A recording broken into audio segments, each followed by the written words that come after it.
This week, I'm speaking to Will Wilkes, Bloomsberg correspondent covering Germany.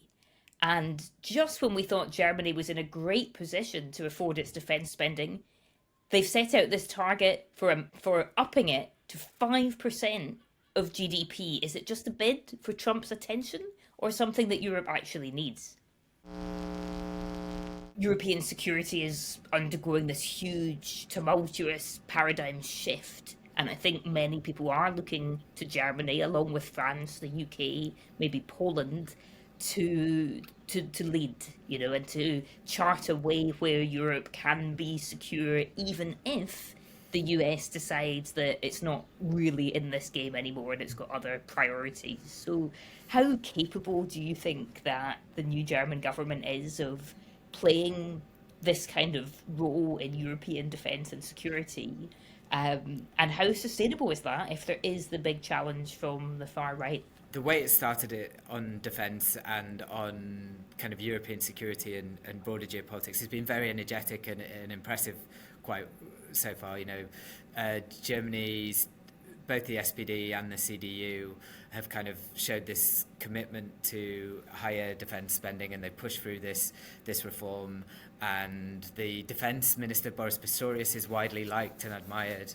And Germany is responding to the international situation by making some of the changes necessary to make it kind of able to at least spend money on defence. But I think you can't really separate it from the domestic situation. And as kind of you alluded to, this means, I think there are big questions whether this actual defence spending push and the things needed to make the Bundeswehr strong again and really anchor European security. So, yeah, it's quite interesting on defence. They're throwing big numbers out there. Like, I think earlier this month, they said that they would spend as much as 5% of GDP on defence, which would make Germany the second biggest defence spender in NATO easily, behind the United States. But I think the big issue here is it hasn't been properly debated within society, and that, I think, raises question marks over how durable this kind of German defence expansion and fixing the Bundeswehr can be.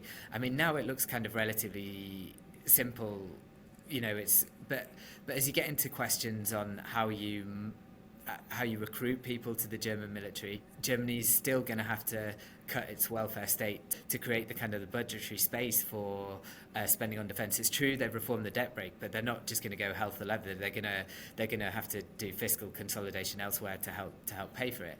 And when it gets to these hard decisions, like you're cutting back welfare to spend more on defence, that's where I think the fact that this was not debated in society, and this societal question has not been addressed. And we saw when Friedrich Merz had his vote to be chancellor, just quite how razor thin the government's majority is. I mean, he lost that vote because seeming no one was quite sure what happened, but it was either people in his own party or the SPD who voted against him. So as I think we phrased it as Friedrich Merz is limping over the starting line, and whether he's going to have the political capital, or whether his government's going to have the political capital to drive through this push on defence and a new strategic positioning, I'm not so sure.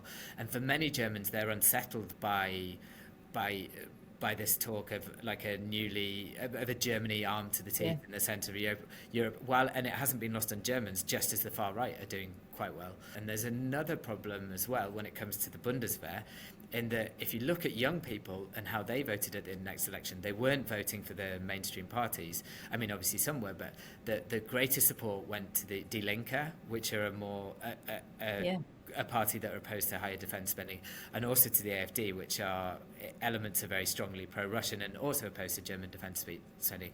So the young people as part of this expansion, we'll see the Bundeswehr should grow. The young people who you're going to try and recruit to do this, they're definitely not convinced by this, necessarily by the argument for higher German defence spending. And this again is where the weak civic national identity comes back in as an important thing, and why Germany probably needs to resolve that before it can be considered a really reliable anchor power in Europe, because people don't believe in pulling in the same direction. Friedrich Merz has basically, I think the way we would phrase it would be, Germany is ready to defend, but is it really ready to do what would be necessary to deter Russia properly and arguably fight. So I think that you can't separate what Germany's trying to do internationally from the domestic weakness that Merz has at the moment. Thank you for watching this video from Disorder. For more, please subscribe, and why not give us a like?